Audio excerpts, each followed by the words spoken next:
আমরা যদি শাইখে যাত্রাবাড়ির এই আচরণকে ইবনে শাইখুল হাদিসের উপরে থাপ্পড়ের ব্যাপার ধরি, তাইলে অবশ্যই ইবনে শাইখুল হাদিসের লাভ। আর যদি এটাকে থাপ্পড় না ধরে আমরা মায়া, মহাব্বত, আদর এটা ধরি, তাহলে তাতেও ইবনে শাইখুল হাদিসের লাভ। মানে আমাদের মুরব্বীরা মিডিয়াকে মানতেই চান না, বুঝতেই চান না, অথচ মিডিয়া ছাড়া আপনি চলতেই পারবেন না। যেমন গতকালকের ব্যাপারটা, ক্যামেরা সব নামায় ফেলতে বলা হয়েছে, এরপরও রেকর্ড কিভাবে হলো? তার মানে মিডিয়া আছে, মিডিয়া থাকবে, আপনি মিডিয়াকে অস্বীকার করতে পারবেন না। আপনি যদি মিডিয়াকে নট অ্যালাউ করেন, আপনি সমাজ থেকে নট অ্যালাউ হয়ে যাবেন। ইবনে শাইখুল হাদিসকে তো আমাদের জাতীয় রাহবার বানাইতে হবে। আপনি কোথায় পাইবেন ইবনে শাইখুল হাদিস? আপনি কি টু পিস বানাইতে পারবেন? এটা কি সম্ভব? এটা কি চায় না যে আপনি মাল অর্ডার দিয়ে বানাই আনবে? এটা কি জিনজিরা নকল করে বানায় ফেলাইবে? আসসালামু আলাইকুম ওয়া রাহমাতুল্লাহ। নাহমাদুহু ওয়া নুসাল্লি আলা রাসূলিহিল কারীম, আম্মা বাদ।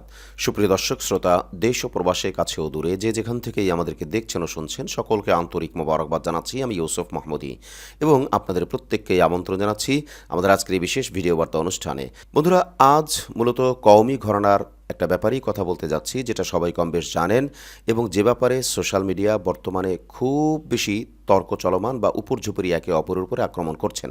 সেটা হলো শাইখে যাত্রাবাড়ির ইবনে শাইখুল হাদিসের সাথে স্টেজের আচরণ। এটাকে অনেকেই বলছেন থাপ্পড়, অনেকেই বলছেন আদর, অনেকে বলছেন খেলাফত দেওয়া, আবার অনেকেই বলছেন যে এটা তো শাইখে যাত্রাবাড়ির জালালি মেজাজের একটা বহিঃপ্রকাশ মাত্র।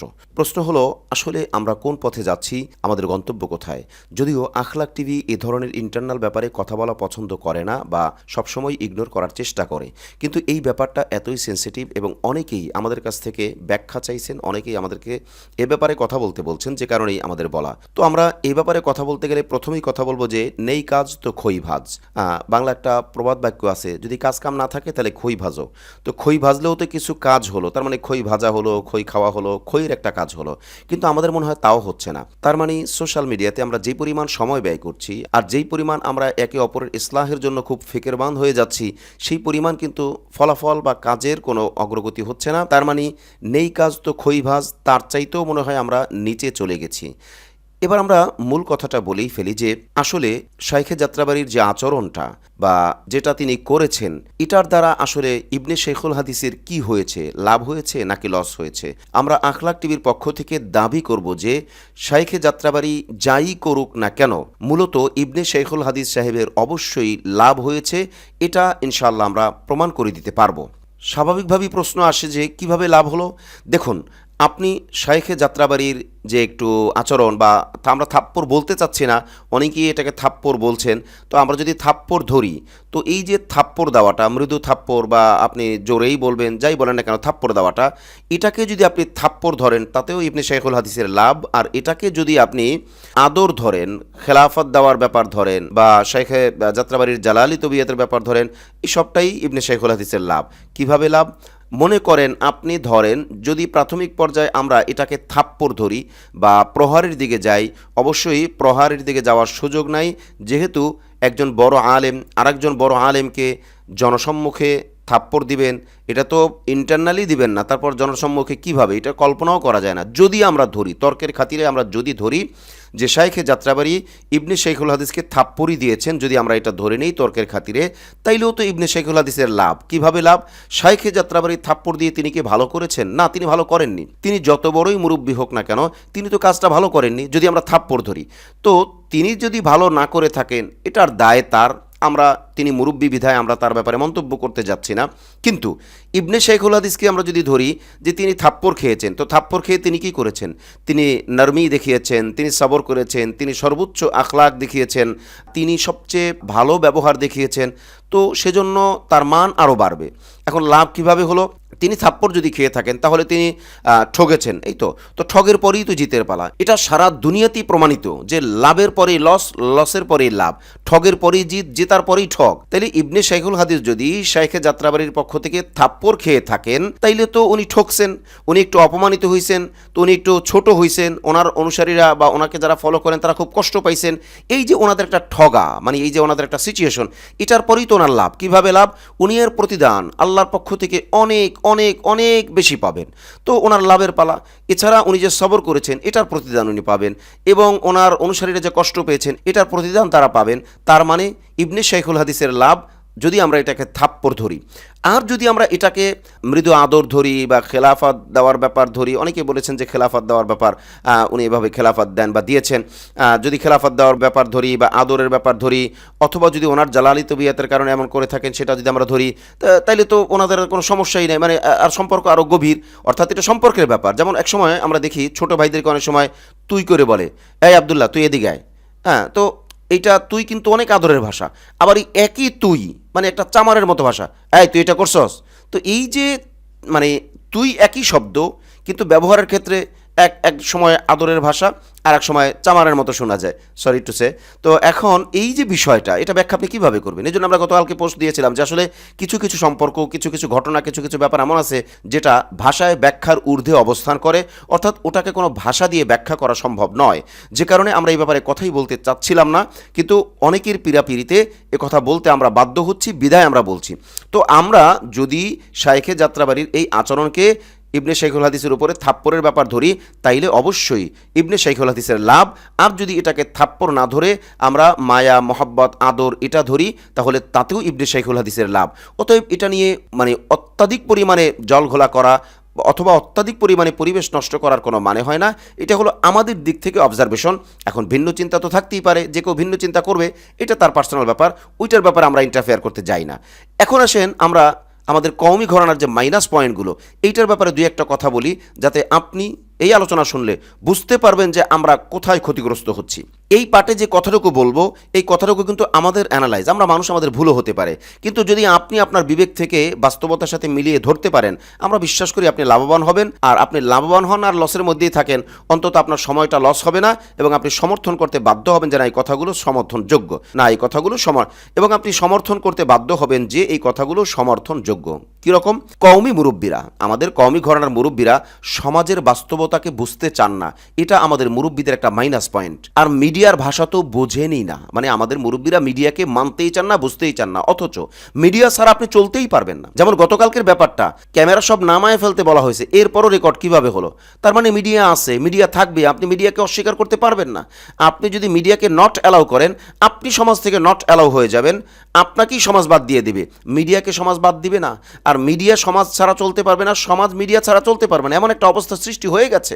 অতএব আমাদের মুরব্বীরা বাস্তবতাকে মানতে চান না, আর মিডিয়াকে তো মানতেই চান না, এটা আমাদের বিরাট একটা মাইনাস পয়েন্ট, যে কারণে আমাদের বড়রা জুনিয়রদেরকে ওইভাবে মূল্যায়ন করে না যেভাবে মূল্যায়ন করার কথা ছিল, আবার আমাদের জুনিয়রেরাও বড়দেরকে ওইভাবে মূল্যায়ন করে না যেভাবে তারা মূল্যায়নের হকদার, বা যেভাবে তাদেরকে আমরা আগে মূল্যায়ন করে আসতাম, বা আমাদের যে মূল্যায়নের রসুম রেওয়াজ আছে ওইটা কিন্তু এখন নাই। এই ক্ষেত্রে সমস্যাটা কি দাঁড়াইছে? সমস্যাটা দাঁড়াইছে আমাদের মুরব্বীরা মাদ্রাসা, খানকা, নিজের পরিবেশ, নিজের ঘর, নিজের বৈঠকখানা, এই সমস্ত ব্যাপার আর পাবলিক প্লেস, এটা যে আলাদা, এটা ওনারা বুঝতে চান না। আপনার খানকায় আপনি একজনকে থাপ্পড় দিলেও কোনো সমস্যা নাই, এটার কোনো ভুল ব্যাখ্যারও সুযোগ নাই, এটা তারা নর্মালি মেনে নেবে। কিন্তু পাবলিক প্লেসের ব্যাপার এটা না, এখানে ভুল ব্যাখ্যা তো হবেই, স্বাভাবিক। তো ওই বিষয়টা তো আপনার মাথায় রাখতে হবে যে আমার খানকা, আমার মাদ্রাসা, আমার দার্সগা, বা আমার পার্সোনাল পরিবেশ, আমার ইন্টারনাল পরিবেশ, আর এই যে বাইরের পরিবেশ অর্থাৎ পাবলিক প্লেস, এটা কখনো সমান না। এখন প্রশ্ন হলো এই মুরব্বীদেরকে কে বুঝাইবে? এখন সমস্যা হলো মুরব্বীদেরকে কে বুঝাইবে? মুরব্বীদেরকে তার বোঝানো সম্ভব না। কিন্তু এই ব্যাপারটা আমাদের যারা ইয়াং জেনারেশন আছে, বিশেষ করে তরুণ আলেম ওলামারা আছেন, এনাদেরকেই হ্যান্ডেল করতে হবে, এনাদেরকেই বলতে হবে, বলাতে হবে, বোঝাতে হবে। যেমন মুরব্বী তো আর ফেরেস্তা না, তিনি তো একজন মানুষ, তো ওনার আশেপাশে অনেক মানুষ থাকেন, যে আশেপাশে মানুষ যারা থাকেন তারা তো এই পরিবেশগুলো বুঝেন, তাদের তো হাতে হাতে মিডিয়া, মোবাইল, মুরব্বীরা খবর হয়তো রাখেন না মিডিয়ার, কিন্তু ওনাদের হাতে হাতে মোবাইল, তো এনারা কেন তাদেরকে বোঝান না যে হযরত পরিবেশটা এখন এইরকম, এই পরিবেশটা এখন এইরকম।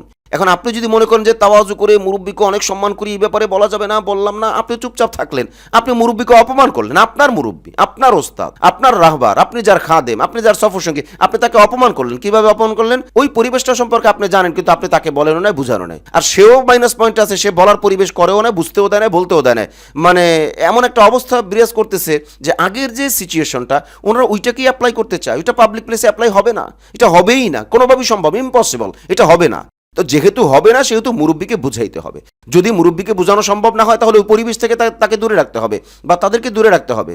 এখন এই দেখেন গতকালকে যা হয়ে গেল, মানে গতকাল রাত পর্যন্ত সারা রাত ব্যাপী বলা চলে, এবং আজকে সকালেও যা হচ্ছে উপর ঝুপুরি আক্রমণ একে অপরের উপরে, তার মানে অবস্থা কি দাঁড়াইলো? নেই কাজ তো খইবাজ, মানে আমাদের কোনো কাজ নাই, এখন আমরা খইবাজতেছি। আর খইবাজাও তো হচ্ছে না, হচ্ছে তো গিবাজ শেকায়েত, হচ্ছে তো ভুল ব্যাখ্যা, হচ্ছে তো আক্রমণ। এখন আসেন এই কথাটা মাথায় রেখে আমরা যদি সামনে যাই যে আমাদের মুরব্বীরা পাবলিক প্লেসের বিষয়গুলোকে বুঝতে চান না, এটা ওনাদের মাইনাস পয়েন্ট, আর আমরা মুরব্বীদেরকে সেটা বুঝাইতেও পারতেছি না, এবং আমরাও মুরব্বীদেরকে সেই পরিমাণ মূল্যায়ন করতে পারতেছি না যে পরিমাণ মূল্যায়ন করা দরকার।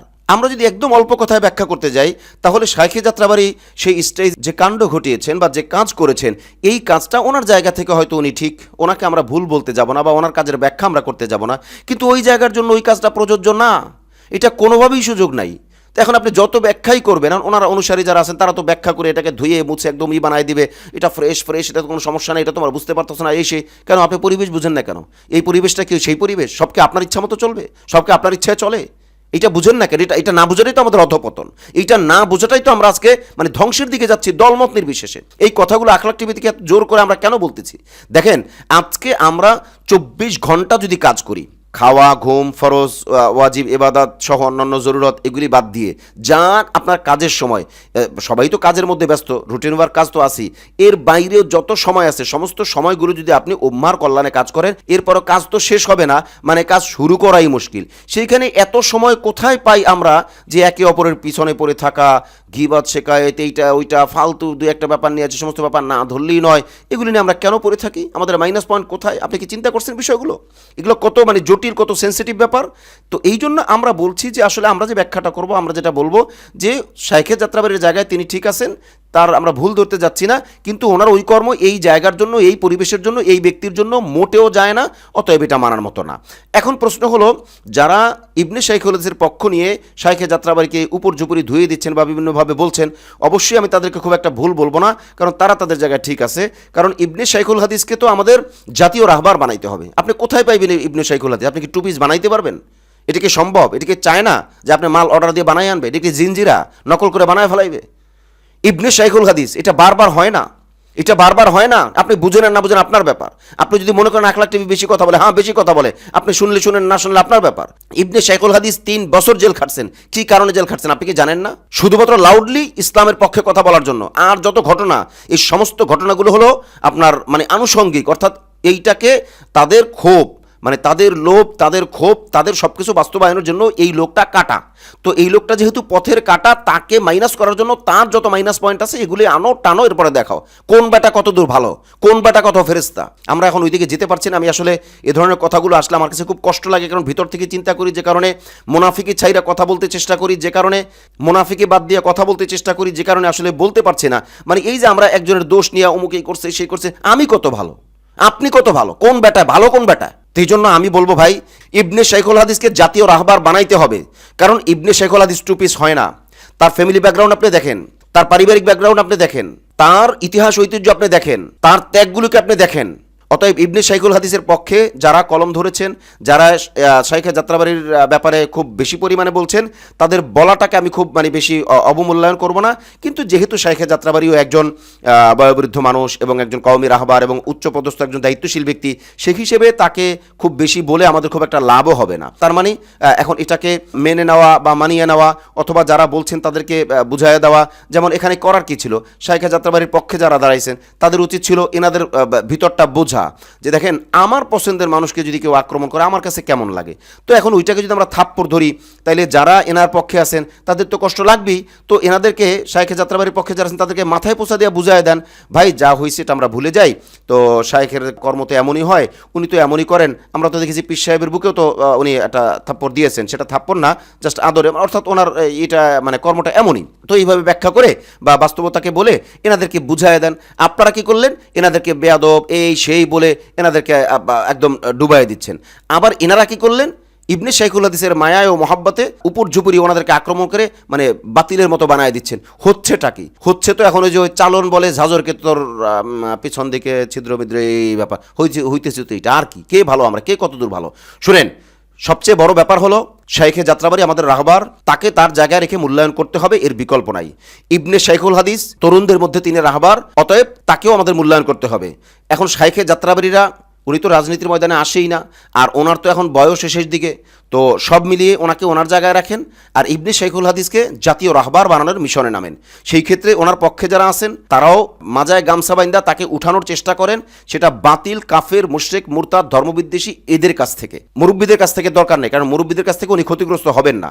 হ্যাঁ, যেটুক হয়েছে এটাকে আপনি থাপ্পড় ধরলে এই ব্যাখ্যা, আর যদি আপনি থাপ্পড় না ধরেন আপনি চাইপাও যেতে পারেন।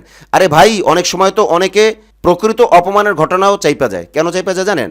বলনেওয়ালা লজ্জা পায়, যে ঘটনাটা যার উপর হয়েছে তার পক্ষে যারা তারা লজ্জা পায়, এজন্য আপনারা তো এই বিবেচনাও করতে পারতেন। যা হবার হয়ে গেছে, চলেন আমরা সবাই দলমত নির্বিশেষে সামনে আগাই, সবাই এক মাসলাকের, একই জায়গার, একই তবিয়তের, একই অবস্থার, একে অপরের ব্যাপারটা নর্মালি আমরা বুঝতে পারি। অতএব এইটা নিয়ে এত ব্যাখ্যা, এত বলা, এত ঝামেলা, এত কিছুর দরকার নেই। দলমত নির্বিশেষে সামনে আগাই। শাইখে যাত্রাবাড়ির পক্ষে যারা আছেন তারা যাই যা ব্যাখ্যা করতেছেন করেন, সাথে এতটুকু অ্যাড করে নেন যে ওনাদের মনের কষ্টটা আপনি বোঝার চেষ্টা করেন, ওনাদেরকে বুঝের মাধ্যমে সামনে আগান। আর ইবনে শাইখুল হাদিসের পক্ষে যারা আছেন তারাও আপনারা মনে কষ্ট আছে, এই কষ্ট নিয়ে হলেও শাইখে যাত্রাবাড়ির এই আচরণটাকে বা এই ব্যাপারটাকে আপনারা নর্মাল করে মেনে নেন, এবং ওনাদেরকেও বুঝের মাধ্যমে বলেন যে এখানে আমরা কষ্ট পেয়েছি, বিধায় এটা নিয়ে আর বাড়াবাড়ির দিকে আমরা না যাই, এরকম ঘটনা সামনে না ঘটুক, আমরা সকলকেই তার জায়গায় রেখে মূল্যায়ন করে সামনে আগাই। আল্লাহ রাব্বুল আলামিন আমাদের সকলকে সেই তৌফিক দান করুন। আজ তাহলে এই পর্যন্তই, দেখা হচ্ছে পরবর্তীতে কোনো লাইভে অথবা কোনো ভিডিও বার্তায় ইনশাআল্লাহ। আসসালামু আলাইকুম ওয়া রাহমাতুল্লাহি ওয়া বারাকাতুহু।